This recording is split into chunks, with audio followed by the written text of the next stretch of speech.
Welcome back to CHGO Bears After Dark, presented by Circa Sports. Make sure you hit up Circa Sports for all your betting here in Illinois. We're back. I'm Greg Braggs Jr. Alongside me, as always, is my guy, Corey Wootton, who's kicking me while I'm down after watching the Northwestern Wildcats take down the number one team in the country, the Purdue Boilermakers, 2 years in a row at the Welsh Ryan Arena. Overrated. Oh my! Overrated. Oh, what is it? Purdue get another number one seed and then go out of the tournament again in the first round? Oh, okay. How about that? Maybe How not. about that, Bragg? Maybe not. You never know. I mean, we shall find out.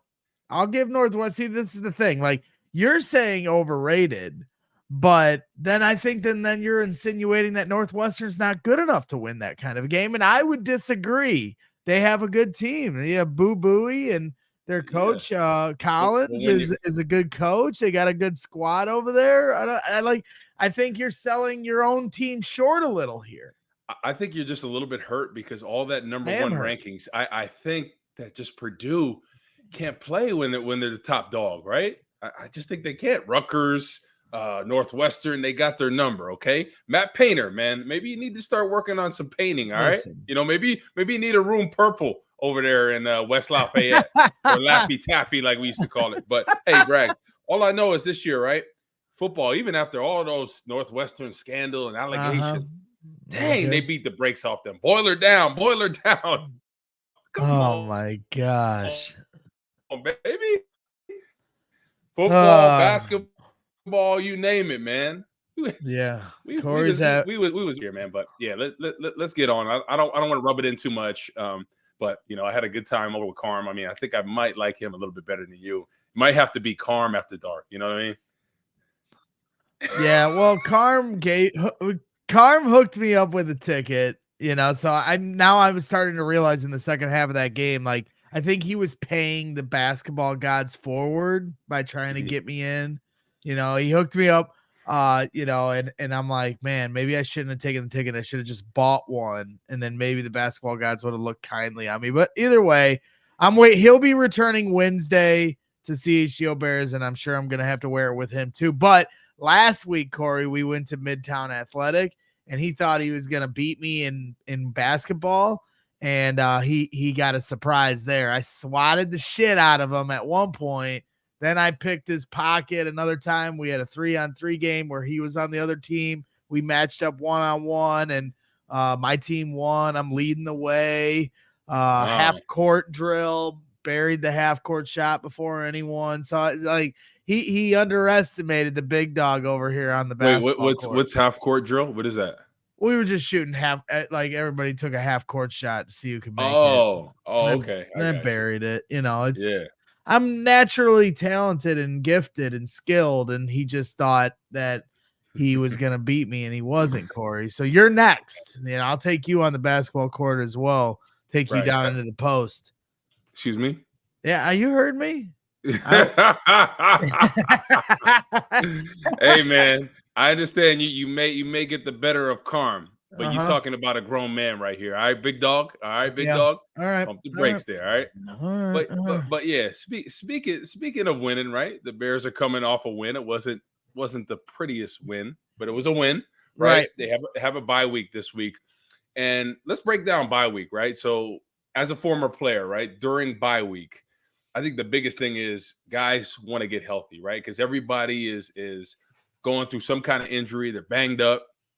And this is an opportunity for you to get your body back, right? Get your legs back, get those fresh legs. Right. But I always thought of it as like a gift and a curse, right? Because you have your off time. It's good to mentally unwind, get your body healthy. But still, like, I think people sleep on how important it is to continuously stick with a routine, right? Because some guys, when they have the bye week, they will not work out at all, literally do nothing in the time off. But you gotta stick with the workouts, right? With the cardio, with the lifting. You got to do a couple workouts here and there just to keep your body fresh, keep in that game shape. Because, what you see is sometimes after a bye week, guys come back a little sluggish. The quality of play is not there. People aren't on the same page. So I'm just hoping, during this bye week, they really, got healthy, stuck with the workouts, ready to go and finish this season strong, because I think defensively, right, they are starting to really rise and ascend defensively, right? We're seeing Sure. Bears team that we thought they would be, right? Offense has still been up and down at times, right? So I'm curious to see what's the game plan this week offensively. I think defensively they kind of figured things out, but how is Getsy and Justin Fields going to be these next 5 weeks? That's what we're really looking forward to, because I think the one thing is, right, we've talked about Justin Fields a lot and what they're going to do, whether they're going to keep him or not, right? And I think a lot of people, a lot of analysts are saying, oh, they're probably going to go with a quarterback with that first pick, right? And my stance on this. Like, I do think Justin Fields has all the talent in the world, right? I think that Luke Getsy has done him a disservice. I feel like this has been almost a waste of a year in a sense. But I'm just looking at this season in general as, even despite all the bad play calling, I think we have seen growth from Justin Fields, right? I think we have seen growth in a bunch of areas, right? Some of the games, right? The Denver game, the Washington game, that Detroit game. I think we're seeing a lot of growth from his decision-making. Obviously, the Minnesota game skewed a lot of this, right? Because he was coming off a pretty good Detroit game. Then you come week early on in the Minnesota game, was completing passes, looked pretty good. And then the turnovers, you can't do that, right? You can't fumble the ball. But I think he has enough talent. And I was listening. Did you listen to the Brandon Marshall and Cam Yep. Newton, right? And they're on the kind of the same page, right? Justin Fields has all the talent in the world. They need to game plan around him. They have to script for him. And I really think if you can get that coordinator situation right, you get another piece out there, I think Justin Fields can really ascend in 2024. And I just think he's so dang talented that, yes, people look at the win numbers, right? And they say, he's not a winner. But can you tell me what quarterback, given the circumstances, would be a winner in this system? No, there's no question he hasn't been dealt a great hand here his first 3 years in Chicago. Now, I think this year has been a fair assessment across the board for everybody. And as you said, there's been some highs for Justin Fields. He's had some great games. He's had some tough games to start the year. Coaching also takes responsibility in those things. It would be interesting to know what the narrative is had the Bears been 6-6 instead of 4-6. At the end of the day, they lost those games against Detroit and Denver. But had they not, those games were lost by the slimmest of margins. In the Denver game, the defense completely let go of the rope. They were up 28-3, and then Justin gets blamed for the last drive mistake. And then in Detroit, similar, where they do everything they can to win the game offensively, and then the defense gives up a couple quick touchdowns at the end. Again, though, what's put on full display is what Justin couldn't do to win the game. And so those were the thinnest of margins, and had they won those games, currently they'd be the 6th seed in the playoffs. And I do ask myself, even as somebody that has tried to keep a critical eye and talk about the chances, the very good chance that they draft a quarterback, because I do still think that they will. And maybe I'll be proven wrong. I'm certainly interested to see what Ryan Poles decides, because I honestly have no idea. I've always said Ryan Poles has a good poker face when it comes to this stuff. And then the other aspect of it too is I wonder what the tenor would be if the Bears didn't have the number 1 or number 2 pick, because that's skewing the conversation. Everything's getting pinned against what they're gonna do versus what they're doing right now. And so it right now, at the bye week, somebody said earlier the Bears couldn't have had a better bye week. I agree. Arizona won and Carolina lost in a close one. It got scary there at the end. So now they're at a point where they have a 93% chance of having the number 1 or number 2 pick. And if things continue on their trajectory, they are going to have the number 1 pick. So, that's where this is going to get really interesting. I've said all along, I'm kind of this decision. Like, if they decide to trade back and get a ton of assets, I'm going to be excited for that. I saw what it did for this franchise this season with Darnell Wright, DJ Moore being added to the team, and a future 1st-round pick, a future 2nd-round pick in the next draft. if they did that again, the haul they'd get for this year's draft would probably be unprecedented in a lot of ways. And that would be exciting. If they decide to draft Marvin Harrison Jr., like you said, who isn't going, like you add Marvin Harrison Jr. to this and you stack the deck and you bring in a center and you continue to add to the offense. If Justin Fields were to stay healthy, who's to say he can't ascend next year? I could see it. I think the biggest thing for him is staying healthy above all. Does he need to continue to get better throwing with anticipation? Yeah. Is there moments where he sees it and doesn't rip it? Yeah. Does he make mistakes at times as far as taking sacks when he shouldn't and gets hurt? Yeah. Does he have turnovers in tough times with the fumbles, 35 fumbles in his career? Yes. But that's not to say if they decide to roll with him next year that I won't be optimistic about the Bears being competitive, because as I started this rant, they should be competitive right now. They should be 6-6, and that might be a low bar, but well, that's not good enough to win a Super Bowl. I understand that. But when you're coming from where this team was last year, if they were to win those games, I think most fans would be excited about the progress they're making. And instead, we're still looking for answers when it comes to the head coach and the quarterback, which is fair, but at the end of the day, a little frustrating because they should be further ahead, at least in the win column, than they currently are. So hear me out about this scenario, right? They keep Justin Fields, right? You got that number 1 or number 2 overall pick, right? I like the idea now of getting Marvin Harrison, right? Because I feel like we feel good about Braxton Jones as a left tackle, right? Feel good about that, right? Darnell Wright on the other side, Tevin Jenkins, Nate Davis. Hopefully in this next upcoming year, he's healthy, he's ready to go, and then we get a center. And then all of a sudden, think about that. Look at what Philly has been able to do with adding Smith and A.J. Brown, right? Breath of fresh air for Jalen Hurts and company. Imagine Justin Fields with DJ Moore, who they're already on the same page. They work well together. And then you add Marvin Harrison Jr., arguably one of the best wide receiver. So early on, I was kind of fighting on it because we weren't sure about the offensive line. I think Braxton Jones has showed that he could be the left tackle, right? I think we got him for another 2 years after this, right? Darnell Wright we have for 3 years, potentially 4, depending on what they do with the option. I mean, specifically with Braxton, what are you seeing? Because you were one of his not biggest critics, but somebody that had a lot of questions for Braxton Jones. Yeah, what I'm seeing this year, I've told you this. His footwork is unbelievable, right? Against speed rushers, he was excellent against last year, right?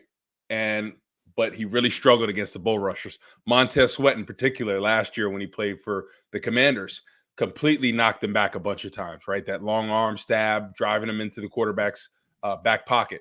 What I've seen from him this year and what I needed to see was him be able to anchor against the bull rush. And that's what we've seen. And I told you, he reminds me a lot of David Bakhtiari. And if he could be like a David Bakhtiari in his prime, I know he's been dealing with some knee injuries, David Bakhtiari, that can be awesome for the Bears, right? A guy that you got in the later rounds that could potentially be a Pro Bowler or play at a really high level at left tackle, right?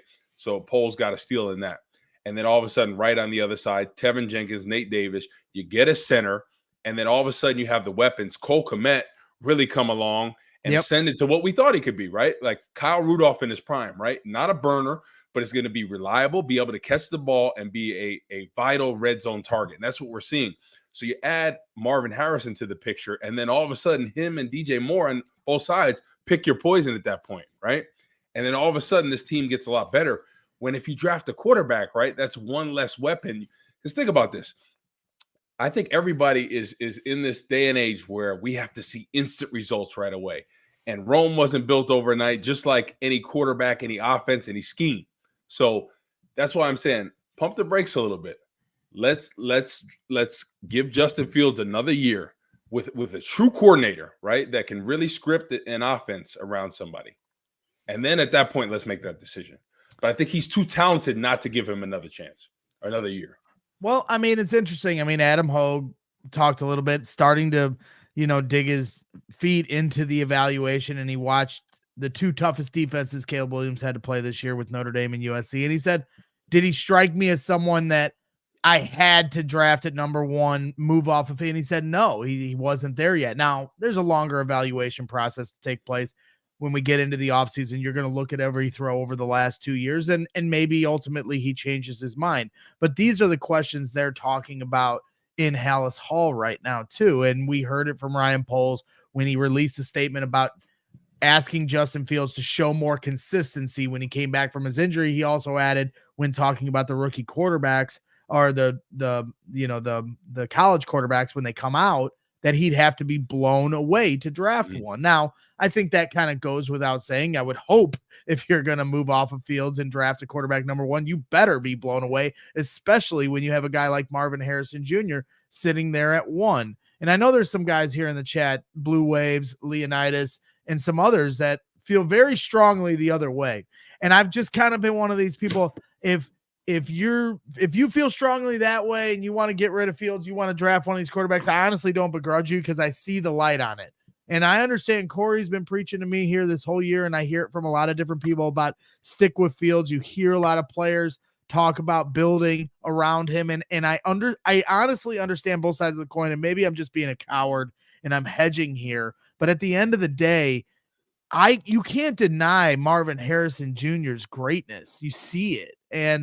And so there's two ways of building a team, and yeah, you can make the argument, Caleb Williams and Justin Fields, maybe their talent isn't that much like the differentiator of how much better Justin Fields than Caleb Williams. Maybe it's not much. Maybe Justin's more dynamic and more of an unbelievable playmaker, but Caleb Williams might get the ball out faster, might throw with a little better anticipation, might, run a cleaner operation.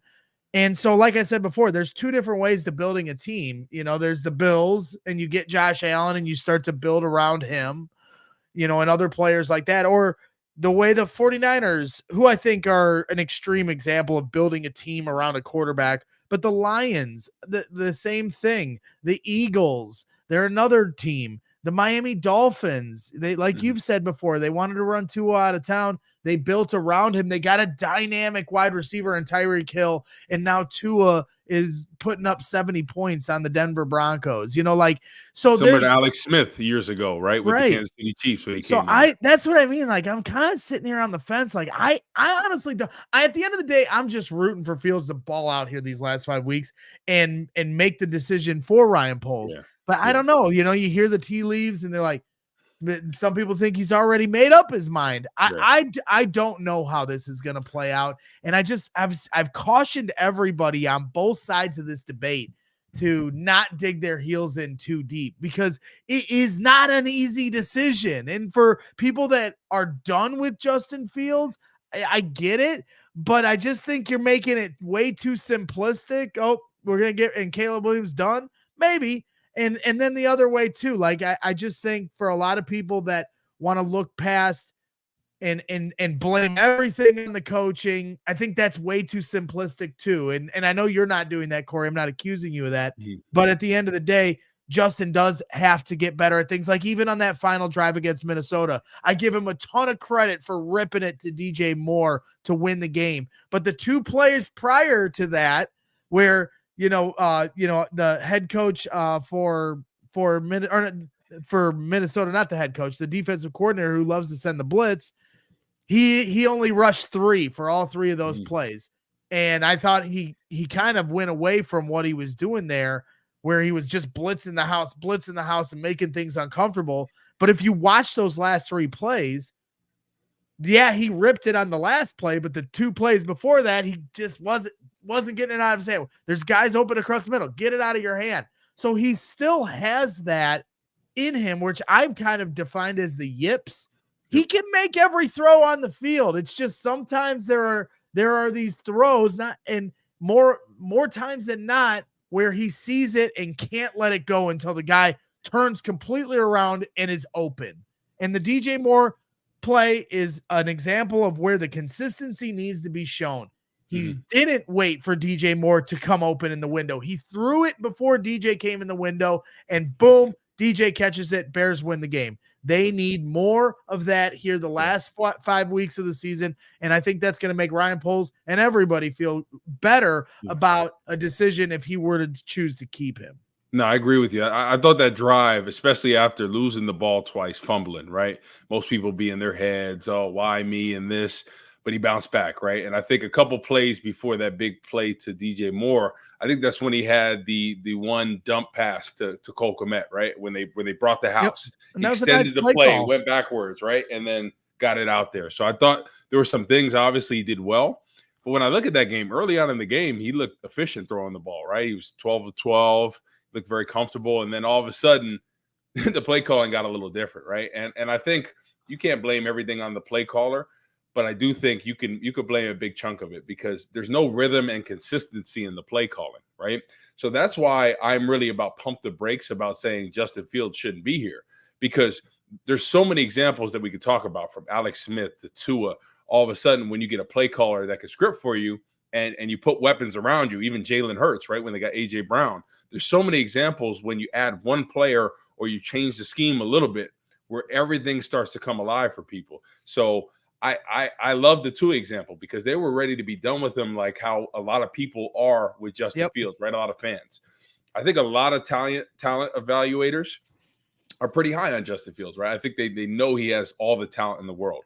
It's now a matter of replicating what he did in that Denver game, the Commanders game, consistently, right? Because we see everything they can do with his feet. He can make every throw when he's confident. But all of a sudden, it's like, well, even despite this, he needs to do this. And it's just hard at this point because he's still a young quarterback, right? He's still developing. So obviously, like, some people need to see more before they're fully bought into this. So I would just love for him, because if you think about it, right, Braggs, you could potentially have Justin Fields for 2 more years, right? Underneath his rookie deal, potentially. Yep. You pick up the 5th-year option. Exactly. I think that would be the best option. And then you get a Marvin Harrison Jr. You get a defensive end in free agency. You get a dominant 3 technique. Then you draft some other guys that can be like a dominant pass rusher, edge rusher that can come in and spill guys. And then all of a sudden, that defense with the linebacking core and Sweat and company and that secondary, all of a sudden, you got some dudes defensively, right, that you feel confident about, that you're going to be able to get stops, get off the field, get turnovers. And then offensively, got 3 really good running backs. You got 2 weapons in receiver with Harrison and DJ Moore, Cole Kmet. Tyler Scott can continue to develop, right? You got an offensive line that you feel good about, and you get a center. And all of a sudden, this team looks a lot better with a great play caller, right? You feel a lot more confident about that. So that's why I'm just like, pump the brakes, because I think there's still so much we haven't seen from Justin Fields that I think with the right play caller, right? What about a guy like Greg Roman, right? Getting him involved. He's a guy that's had great success in this league. Look at Lamar Jackson, some of his best years working with a mobile guy. Why not get a guy like Greg Roman, right? Have him work with Justin Fields. Yep. I'll have the same game plan that I had for Lamar when he was winning the MVP, when he was one of the best in the league. Let's do that, right? Right. Why not? Greg Roman is not working right now. Give him a call, right? Allow him to work with a guy like Justin Fields. I guarantee you Justin Fields will be a top 10 player next year if he gets a play caller that can script for him. Yeah, well, we've both had our dreams about Jim Harbaugh becoming the head coach of the Bears, and if there's a good chance if that were to happen that Greg Roman would be his offensive coordinator, because they've worked together in the past, and Greg Roman currently isn't employed. Ken Dorsey, who got fired from Buffalo, that I thought he kind of became a scapegoat in Buffalo. They haven't played up to their potential, but I wouldn't necessarily put all that on the offensive coordinator. Again, Josh Allen is responsible for some of the turnovers they've had there. He's had his own fumbling issues as well. So there's another guy, Ken Dorsey, that I think has been part of a system that's more dynamic and coached a quarterback that is able to have designed runs and things like that like the Bills are doing. So there's certainly some options there. And that's why I want to flip it to the other side, because as much as we dream about Harbaugh being the head coach, if Matt Eberflus carries on his trajectory since their 4-game losing streak where they've played 500 ball, and let's say they finish 3-2 here these last 5 games of the season, like Adam Hogue was saying on the noon show, let's say they're 2-2 going into that final week, and they take down Green Bay, similar to the way the Lions did last year, and maybe that keeps them out of the playoffs exactly like the Lions did last year. And now the Bears have played over 500 balls since the 4-game losing streak to start the year. I think if that happens, now all of a sudden, finishing 3-2, that means your defense was probably playing pretty good. And Matt Eberflus is your head coach next year. As much as we've both fired the coaching staff throughout this year, and I think it's probably happened 3 or 4 times, are you coming around to Matt Eberflus at all? And could you see a scenario where he stays as much as we've talked about the scenarios of Field staying? Is there scenarios that Matt Eberflus can stay and maybe they look for a different offensive coordinator? Yes, I'm trending towards keeping him here, right? Obviously, the way that the season started, Alan Williams, the way he was calling things, and then Eberflus took over, and early on, it wasn't pretty, right? Right. I think the lack of a defensive line really was evident, right? I think Sweat coming in was a huge boost. Look what Dexter has done, since Sweat has come. Look at how everybody's elevating their game. Justin Jones is getting consistent pressure in the backfield in the rush game. Billings has been doing that all year. I think it's just elevating the defense, and he's been a real force in there. So I think the way he has the defense playing, and if they continue to play with that, I think you have to keep Eberflus, right? Because once you get the defense situated, now you're like, okay, now it's a coordinator, right? And I would love to get Greg Roman at that point, right? I would, because I think it fits. And back to what you were saying about the Buffalo Bills, right? I look at 2 teams right now that are struggling a little bit, teams that have had quarterbacks that have played really well, right? Kansas City Chiefs and the Buffalo Bills. And I'm going to tell you what the common denominator is and why they're struggling, right? The rushing game, right? So I'll tell you real quick about so let's look at the Kansas City Chiefs. 304 rushing yards thus far in the season, right? So way too much pressure on the quarterback. And then let's look at Buffalo. I think it's close to there. 332 yards rushing for the whole season. That's crazy. That's crazy, right? So think about all the pressure they're putting on the quarterback. And these are Pro Bowl caliber MVP candidate, the best, the faces of the NFL, right? But that shows you that when you put too much pressure on somebody, even despite how good they may be, they still continue to struggle. So I think the recipe for success in any team, whether you have a good quarterback or not, is balance, right? Running the football, working the play action off it, taking the pressure off that guy. Because if they're airing it out 50 to 60 times a game, guys are going to pin their ears back and rush, right? They're going to get in their face. They're going to cause confusion. They're going to give you different looks. And then all of a sudden that quarterback struggles. So I think that's what we're seeing right now. I don't think I think a little bit's on Dorsey for what he was doing, because obviously you have to have balance in this. You put the pressure on anybody, they're going to struggle. So I love kind of how things are setting up for the Bears, because you look at the position at running back. They have 3 really great running backs all of a sudden. And we'll see what decision they're going to make, because Foreman, I know he's going to be a free agent next year. But right. I think he's somebody you got to look at bringing back. I mean, he's talented. What he was able to do is yards per carry. But all of a sudden next year, like I said, you have that great running game, right? You get a guy like Marvin Harrison. You got the offensive line. You get the center. Brags, this offense looks a lot better, especially imagine Greg Roman calling the plays, right? Scripting it for success. Having that Lamar Jackson game plan for a guy that's equally as athletic as him. Ooh, I kind of like that. And I see the intrigue in it for sure. I've been talking about Greg Roman for a couple of years. I even when they were looking at head coaching hires, I was talking about Greg Roman as an option.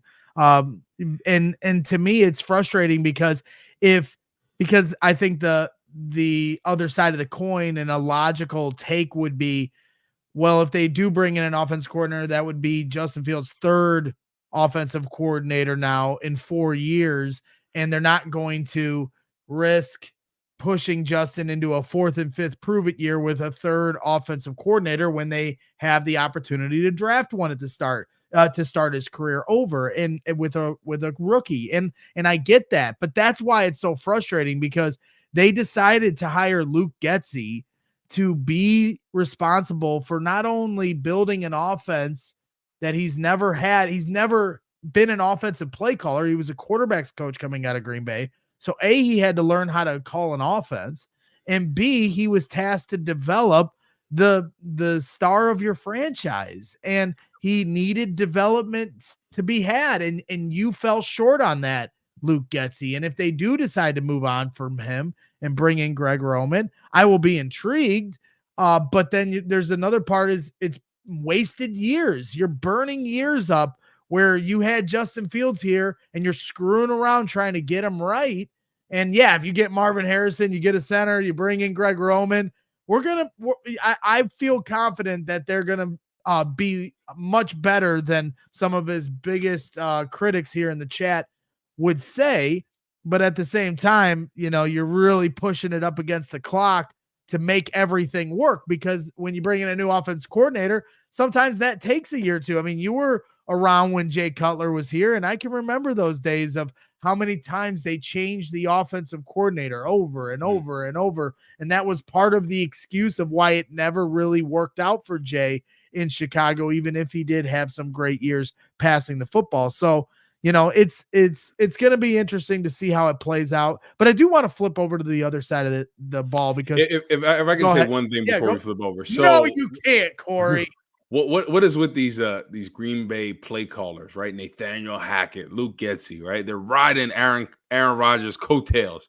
Thing is, Aaron Rodgers can play for any scheme, and I think people fail to realize that Aaron Rodgers was calling the shots. He was calling what he wanted. All those great quarterbacks, Tom Brady, Drew Brees, all those guys, they call the shots, right? These play callers, yeah, they may be calling the plays, but that's what Aaron Rodgers is picking. I can't tell you how many times when I played against him, playing for Chicago, where he would check out of whatever look we were in into another play himself. He was just that intelligent. He knew exactly what he wanted to do. It was his show. So I take that with a grain of salt when everyone's like, oh, LaFleur, all these guys are such great play. Listen, Aaron Rodgers, he could play for any system, any scheme. Tom Brady towards the end of his career, he was like that too. He was just so confident in his ability. But the thing is, yeah, Aaron Rodgers is an elite guy, but look what he got thrusted into, right? He was behind Brett Favre. He learned from a great quarterback in there. He had a good system that started him out. And then all of a sudden, once he got confidence, the rest was history. And That's the point I'm making. We wouldn't even be having this conversation, Braggs. Think about the Green Bay game in the first half, how good Justin Fields looked. Nope. And nobody in the chat, nobody watching the game could say he didn't look good. He looked very efficient. His rhythm timing was there. And then in the second half, what did we see? A completely different play calling, right? We saw them. The Green Bay got the lead, and then all of a sudden, Getsy was like, "Oh, let's air it out." Right? There was balance between the running game and the passing game. Mm-hmm. I guarantee you, if they would have continued the game how they did in the first, I guarantee we wouldn't even be having this conversation, because that would have started off the season right. He would have had the confidence ready, and then all of a sudden, we would have saw him rise. But the play calling for the beginning of the season, that first game was so critical, right? And I think that's critical for any quarterback success. There's some guys that can have, Aaron Rodgers had a bad game. He's like, relax, right? He's been there. He's done that. But in a young developing quarterback, it's so critical for every game to continue to get your confidence and continue to get the game plan right. Yep. So I think from the beginning of the season, that's when we got off on the bad leg. When the second half, I'm like, what are you calling? It's a 2-score game at this point. He was acting like it was the last 2 minutes of the game. Yep. So I think that's so critical. Well, and I think people really sleep on that. Well, bringing up Green Bay, that was something I wanted to talk to you about tonight. So we'll go there first, because dad of two asks in the chat, why is Jordan Love looking so good with Getsy gone? And I think just overall, Green Bay's, when we talk about Detroit, San Francisco, Philadelphia, Miami, and building a team around the quarterback, Green Bay might become another one of those examples where you've got this really good offensive line and a system that's in place and a running game that's in place. And their wide receivers, certainly, I mean, I would have taken the Bears wide receiver core over Green Bay's going into the season, but now Green Bay's wide receiver core is playing well. And the system really shows you, how it's conducive to developing a quarterback, because Jordan Love didn't look good even a month ago. And now all of a sudden, the last 3 weeks to a month, he's been playing great. And it seems like he's starting to be on the right trajectory. And oh, by the way, it's his 4th year in the league. Yeah, it's his first year playing. So I understand the context behind this stuff, but there it is. Like, for anybody that's going to use Jordan Love as an example against Justin Fields, at the same time, you can make the argument, you're kind of making it for him, because it's Jordan Love's 4th year. He's in an environment that's healthy for developing a quarterback, and now he's starting to flourish and take off. He has all the ability, and now it's all starting to come together. So there's another example of what if the Bears were doing things correctly, maybe Justin Fields would be on a different pathway, but again, that all can be true. And it still might not stop Ryan Poles from having to bring down the hammer and take the rookie quarterback and trade Justin Fields. It really, it's going to be a tough decision for Ryan Poles, and I don't begrudge him for being in that position. If they decide to take that number 1 pick and trade back, I'm going to be depressed and terrified that they didn't take Marvin Harrison Jr. or Caleb Williams or Drake May. But I also know that it's going to help feed this franchise, a lot of assets that it already is starting to pay off this year. When you look at DJ Moore and Darnell Wright, if they chose to trade back with the Raiders and the Raiders gave them a couple future first round picks and Max Crosby, you know what I'm saying? Like, I mean, that you might say that's crazy, but hey, who would have thought DJ Moore would be on the Bears here last year? So, I just think that there's a lot of options on the table. So I'm interested to see how it'll play out, and we'll just go from there. With that Green Bay last week, right? You look at their game plan and just looking at their stats, right? Obviously, they got the running game going. They were averaging over 5 yards a pop. So when you talk about taking the pressure off the quarterback, right? And Jordan Love's stats, right? He looked efficient for sure, but his stats weren't blowing you out of the water, right? 267 yards, 3 touchdowns, right? And you look at the receivers, right? Dobbs had 72, Watson 71, Wicks 43, 37. Go down the list. So the point I'm making is look at when there's a good game plan and how that can take the pressure off a quarterback and allow him to do well. And I think that's the mark of a lot of good play callers out there is being able to realize that, listen, regardless of who you have at quarterback, a great running game sets up the play action pass. It keeps the defense honest. When you're one-dimensional, defenses can pin their ears back and get after you. So I think that's just going forward. Whoever the game plan, whoever the offensive coordinators for the Bears has to realize that and be able to play call beyond the scripted plays, right? Because what we see with Luke Getsy, since he's been here, very good on the scripted plays. Then we get off the script, can't make adjustments.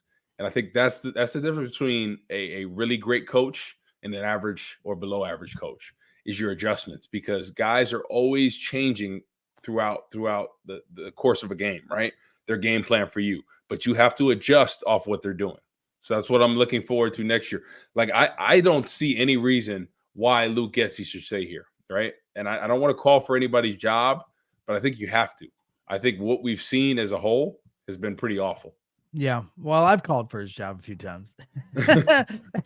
Yeah. I don't have to go to Hallis Hall, though. I'm not credentialed, so I ain't got to look at these guys in the face. Although I wouldn't, I met Luke Getsy down at the combine last year. And if he's heard about me firing him on the post-game shows, I'll certainly talk to him about it and have a laugh. Listen, the thing is, I've heard he's a cool guy. I heard he's a good dude. Yeah, he's a great dude. But at the end of the day, Braggs, this is a big business, right? Whether you're a coach, whether you're a player, if you're not getting it done, you're out of here. It's just as simple as that. Like they understand that, right? We've all been a part of the business, whether you're a coach or a player. You understand that if you're not producing, you're not going to be here.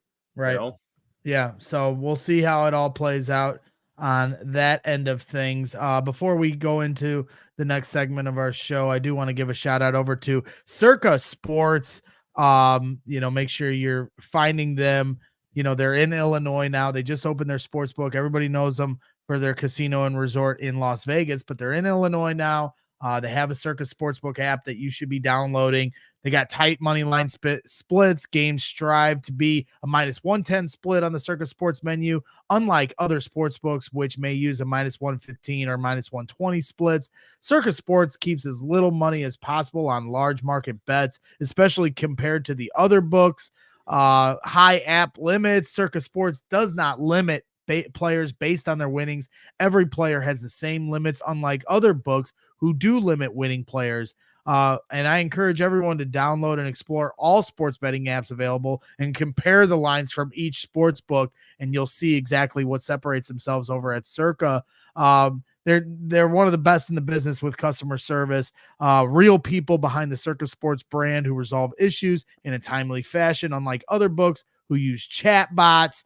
All aspects of the app are being run by the same team that runs the main Circa Sportsbook at Circa Resort and Casino in Las Vegas. So download the Circa Sports Illinois app at circasports.com/Illinois-app to sign up today. Also be on the lookout for Circa events, watch parties, and tailgates.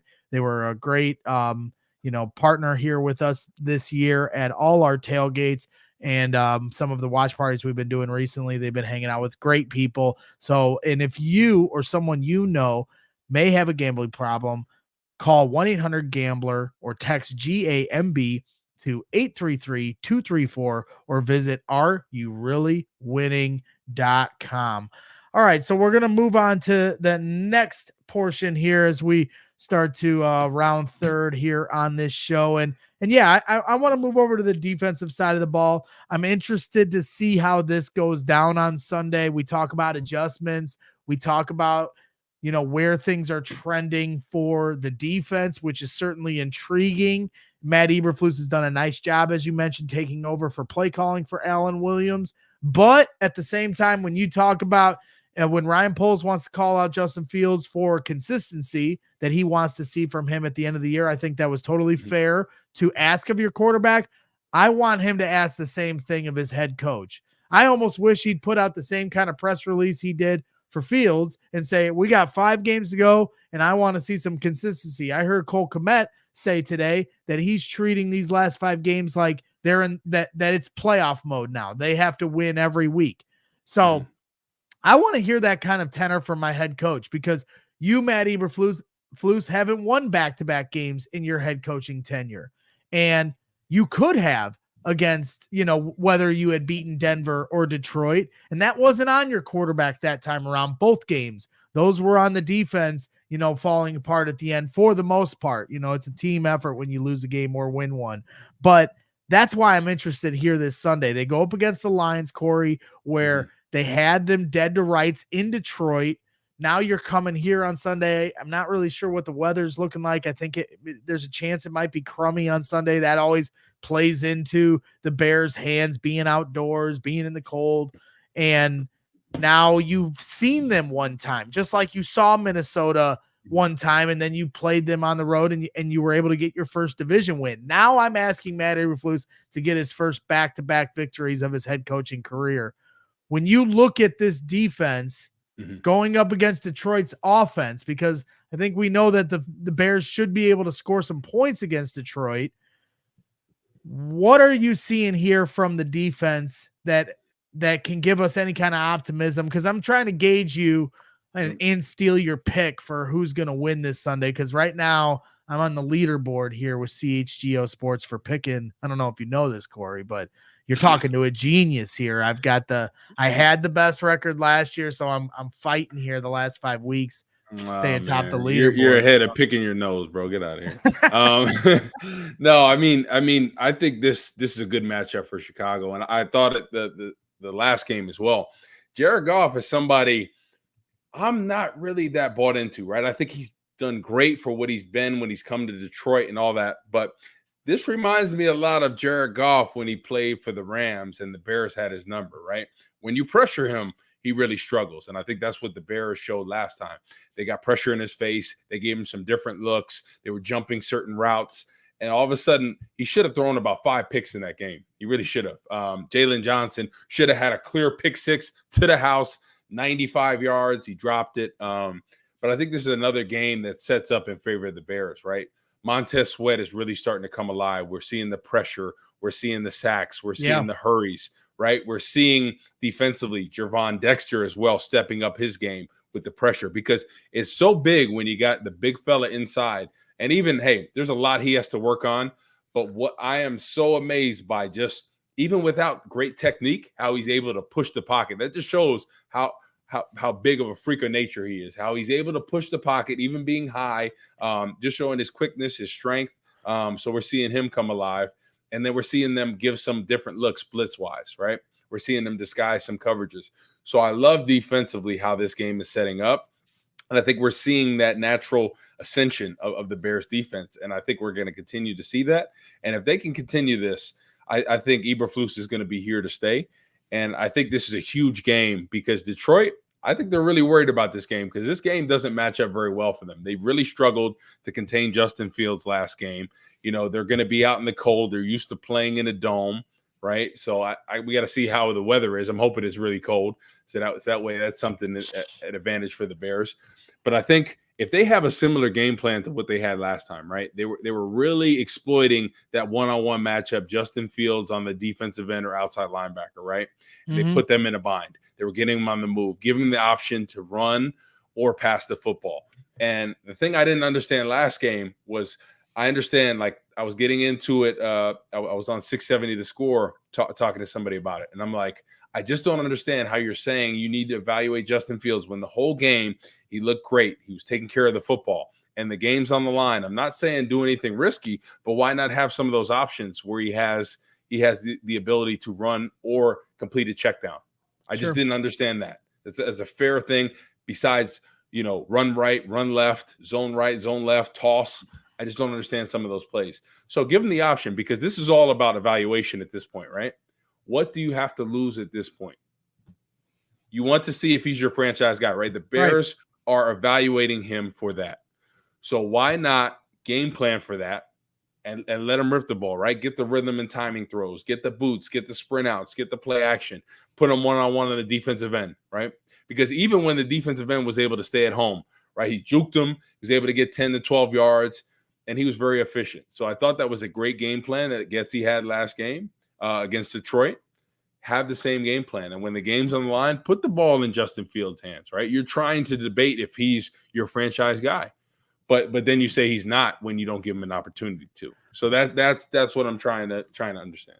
Yeah, it's sometimes it's hard to understand sometimes what these coaches are doing. The weather report here for Sunday, and we're still a few days away, so this is always evolving. But my AccuWeather app is saying for Chicago, 70% chance of rain and snow, 40-degree weather. So it could be a pretty crummy day on the lakefront. Yeah. So it'll be interesting. Bear weather is officially here. Run the football early and often. Yeah, it looks like. Go ahead. No, that's the recipe, right? I feel like smash mouth football early on, it sets everything else up. So I think people get so complicated with things, and sometimes they get away from the run game because we're not really getting, you know, the amount of yards that we want at first, and then all of a sudden it's like you wear them down, that war of attrition, and then all of a sudden you get that 5-yard pop, that 12-yard pop, that 20-yard pop. And then all of a sudden you have that hard play action. You take the top off the defense. Yep. So that's how you got to think of the running game, especially when it's cold out. Yeah. When Montez Sweat took Josh Dobbs to the ground, you know, off the edge, wearing that 98, his shades of Corey Wootton coming around the corner and taking down a Brett Favre once upon a time. Oh yeah, back in Minnesota, you know, that was at TCF Bank. That was outside, under the frozen tundra, the frozen field. Yeah, literally. But apparently, I gave him a little shove. Right, it was a shove. Let me ask you this, because another thing that I think everyone's been encouraged by is this secondary. You know, a young secondary. I'm excited about Kyler Gordon, man. Like the one play in the second half where he filled the hole on Alexander Madison, and you heard this pop on the screen, and you're like, damn, like you would have assumed that was Jack Sanborn, and it was Kyler Gordon that put his head in there and stopped it. Like I'm excited about Kyler Gordon. I'm excited about, you know, I'm hopeful that they can keep Jalen Johnson. I think he's very talented, even though he's had some pick sixes that I'm sure he'd want to have back that he's dropped. Very intrigued and excited about the future of Tyreek Stevenson. He's, you know, anytime a player is a grinder, like a guy that is willing to get physical and battle you, I always seem to compare them to Tim Jennings, because I loved Tim Jennings on the Bears when he came here. We've had some great corners, Peanut Tillman and everybody, but anytime anybody shows a semblance of fight in them, I always go back to Tim Jennings, because he was a dog. And so now I'm looking at Tyreek Stevenson, and I'm like, man, could he be the next Tim Jennings? And Terrell Smith, he comes in because Tyreek Stevenson was hurt last week. I just think across the board, if Jaquan Brisker can stay healthy, I like his potential as long as he can stay on the field. That's his biggest question. So then it leads us to Eddie Jackson. And some people in the chat have been asking us, because one of the things I did want to talk to you about tonight was like, who's going to roll over into next year? And I think, we understand like 4/5 of the offensive line looks right. DJ Moore, Tyler Scott, maybe they're going to add Marvin Harrison Jr., Cole Kmet, right? So we kind of know, everybody but the obvious. And then on defense, yeah, you're going to keep Zach Pickens and Trevon Dexter as rookies that are going to continue to develop. They signed Andrew Billings, Montez Sweat. The linebackers aren't going anywhere. So they're set. And it seems like this secondary is set for the most part, with the exception of what is the answer for Eddie Jackson, because he's a guy that's made some veteran plays, but again, another guy that has trouble staying on the field at times. I like Eddie Jackson. I feel like he hasn't been able to play to his potential at times because of the talent around him, lack of pass rush. So what are your thoughts on Eddie Jackson here to finish the year? Yeah, I don't think he's going to be here next year, to be honest. I think his number's too high. I think his play has dropped off. I think what we've seen, some things at times when in run fits, not coming up there, sticking his face in there. So I think we've seen it over the past 2 years. And what Robbie's saying right here, Tim Jennings, man, playing with him, awesome dude, man. Had 10 picks the 1 year. I think he led the NFL in it.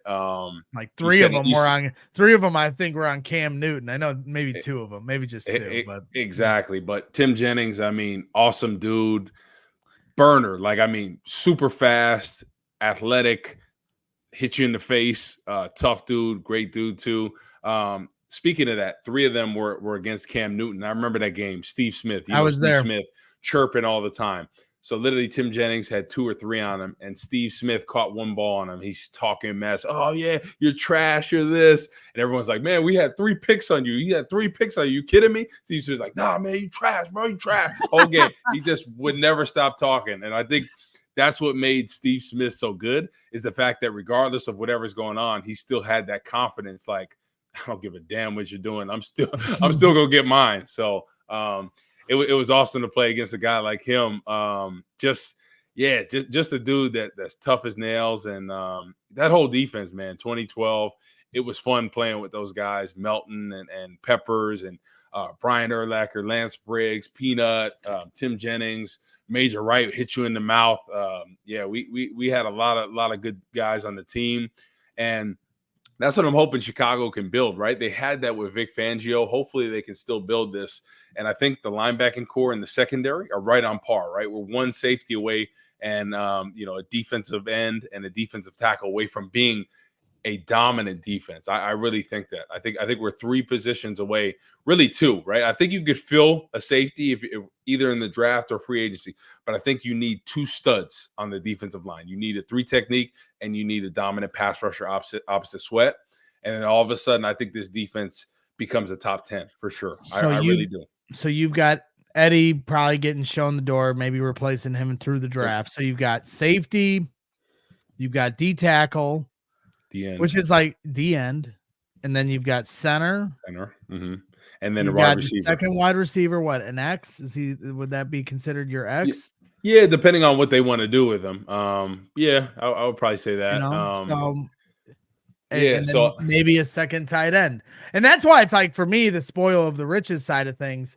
Yeah, if they kept Fields, go ahead, draft Marvin Harrison Jr. and then Brock Bowers. I would laugh. I would be giddy. And I know there's some people that would just be horrified by that in the chat. Hendricks, Leonidas, Ravi. Ravi gets so upset in our chat every day for people that are fanboys, as he calls them. And I get it. Like, there has been an emotional attachment to Justin Fields, and we're all hoping and wishing and wanting, and it hasn't exactly happened. And he's trying to look at it from a critical standpoint. And I respect it. Somebody said in the chat, like, somebody told me earlier in the chat, like, tell this chat, what's up I'm not going to pretend like I know the answers. Corey, I'll defer to you and your football knowledge always. I'm going to have opinions, and I'm going to try to have them as educated as a meatball can possibly get. But at the end of the day, I honestly don't know what the right answer is, because I think there's intrigue either way you go here, as I said earlier here in the show. So, but I'm with you, man. These holes that we've talked about, they're starting to dwindle. When you came into this season, the amount of holes they had, and me and Will DeWitt did a show on Friday talking about all the players that we're excited about. And when you start to run through it, and I've been a big Ryan Poles apologist. I don't know why I have to be defined as an apologist for him, because I think he's done a great job building this. And yeah, he's had some bumps along the way. Chase Claypool was a bad pick. Velus Jones was a bad draft pick. You know, we can go down the list of his mistakes, but keep that same energy for what he's doing right. And there's a lot of things going right around here. So we'll just have to wait and see when it comes to their decision on the quarterback and head coach. It's not going to stop us from talking about it every week. It's always at the front of all of our minds. Like I said, with the Cardinals winning, it upped our chances to have the number 1 or number 2 pick with a 93% chance. I mean, honestly, we all knew that Carolina was a good target to trade back for, because they gave us DJ Moore. They gave us a future first-round pick. But I don't think anybody at the time thought that it was definitely going to be the number 1 pick in the draft. And I think it's been since like week 3 or 4 when they came out the gates winless, and you're sitting there like, wow, they could get the number 1 pick again. And, you know, the grand plan was to draft Marvin Harrison Jr. with that pick. The plan wasn't to replace Fields and get a quarterback. So we're all kind of clinging on to this hope that that can still be the formula, because that's the fastest path to a Super Bowl, you know, being that Fields does work out here in Chicago. But all those things have to be, you know, determined and proven out, and they got to earn that on the field. And so we'll just have to wait and see, you know, how it shakes out. But I'm excited for it. I'm glad the bye week's over. It was a nice week off, you know, and got to hang out this weekend and watch a lot of college and NFL football, and things went our way for the Bears' sake of things. So got a game on here tonight. You know, the Jaguars and Bengals. Bengals don't have a quarterback anymore because Joe Burrow's hurt. So, you know, it's not just the Bears dealing with injuries, and Bengals have been hit with some catastrophic quarterback injuries in their time here in the last 20 years. So, kind of feel bad for them. So, I don't know. You got anything else, Corey? You want to rub my, you know, face in the dirt a little more about Northwestern? You think you're funny about that? I know I got to deal with Carm coming at me here on Wednesday. No, it's okay. I mean, just Purdue, Northwestern has their number. Rutgers has their number. So the 2 places, Jersey, where I'm from, Rutgers, and then Northwestern, where I went my alma mater. So we have your number. And yeah, I don't, there's nothing else I can say at this point. Excited. I just know the screenshot that you put on Twitter of your face afterwards. This speaks volumes, bro. Yeah, well, that's not a screenshot, Old Man River. That is a selfie, as the kids call it. And I call you Old Man River, but you're definitely younger than me. Yeah, same thing. Wait. So, okay.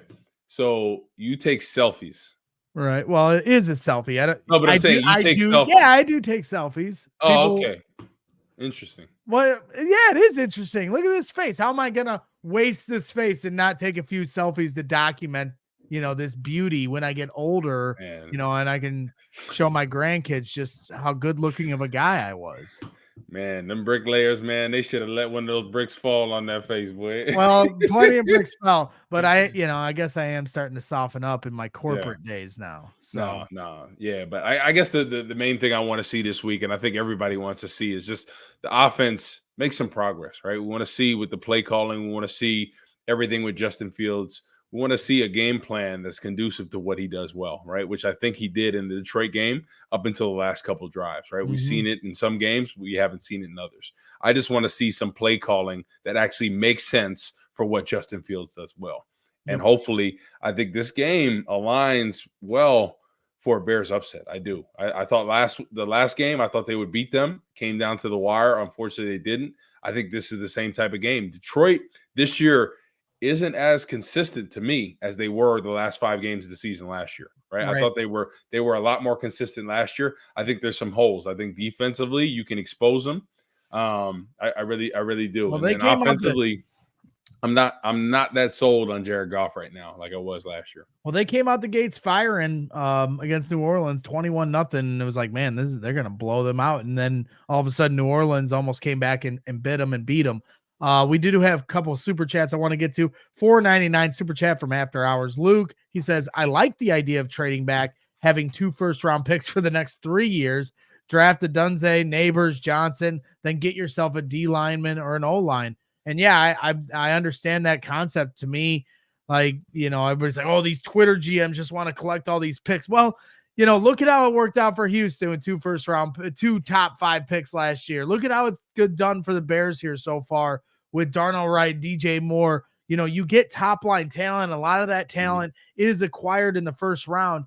If they're able to stack the deck with that, again, the Eagles are a great example of a team that acquired a ton of first round picks, built their team out, and then they hit on their quarterback in the second round. So there is different formulas than just drafting a quarterback number 1 overall that is successful in this league. Kentucky Bears fan, $4.99 super chat. All summer, people said DJ Moore is Justin's Diggs, AJ Brown. Now we're saying draft Marvin Harrison Jr. because Justin needs more weapons. Crying face emoji. The excuses will never end. Well, DJ Moore eclipsed 1,000 yards this last game, and that's 12 games into the year. So I don't think DJ Moore is complaining about what's going on around here. And to me, if they were to add Marvin Harrison Jr., that's only more firepower to, Justin Fields' Stephon Diggs, so to speak. So, I understand, that some people want to move off of Fields, but it's a team sport. And if they choose to keep him, I'm not going to complain. If they choose to keep him and draft Marvin Harrison Jr., I am not coming on this show and bitching about it. Other people want to, think that they made this terrible mistake because they should have drafted the quarterback. Have at it. They could have drafted CJ Stroud last year and they didn't. CJ Stroud looks great. The ball zips out of his hands. Like, he flicks it and it just darts. Like, he's got a great arm. But at the same time, the Bears had a ton of holes. They needed a tackle. They needed a wide receiver. They need future draft equity to fill the other million holes they had on their team. So I'm not looking back and going, damn, there's other ways to build it, and so if they real quick before you talk about CJ Stroud, right? Bobby Slowick is his offensive coordinator, a guy that spent 6 years in San Francisco under Shanahan, Mike McDaniel, all these guys. So he learned from some really good play callers, right? Not taking anything away from CJ Stroud, but I thought he's had a great game plan to suit the strengths of CJ Stroud. And I think that's ultimately like CJ Stroud. He's a great player, but I think his coach is doing a great job in game planning for him. Yeah, that San Francisco system certainly has served a few teams well here around the country with Miami, San Fran, and like you said, the Texans now. So we'll just have to wait and see. I know everyone's going to argue about it, and everybody's just kind of got to brace themselves because, again, I don't think this decision on what they're going to do with the number 1 or number 2 pick is going to get made all the way until the day of the draft. Like, I don't think they're trading a pick like they did last year before free agency. So we're going to be grinding our teeth about this all the way until April 28th when we do a draft party, hopefully somewhere like we did last year, and then we'll have our answers. So appreciate everybody tuning in. Please hit that like button on your way out for Darnell Mooney. Give him a like. Get him a couple more passes too here this week. Let's help Darnell out. I know he's probably frustrated, wanting to get some of his stats up. So hit the like button for Darnell. And please, if you haven't already, hit the subscribe button here at CHGO Sports as we continue our journey to 50,000 subscribers on YouTube. So that wraps things up for tonight. Appreciate everyone tuning in. Thank you again, Corey, as always, for your wisdom. And we'll catch you here next Monday night. And we'll see everybody in the chat tomorrow at noon with Adam Hogue and Herb Howard again, I believe. So we'll talk to you later. Always bear down. We all silly like the mayor.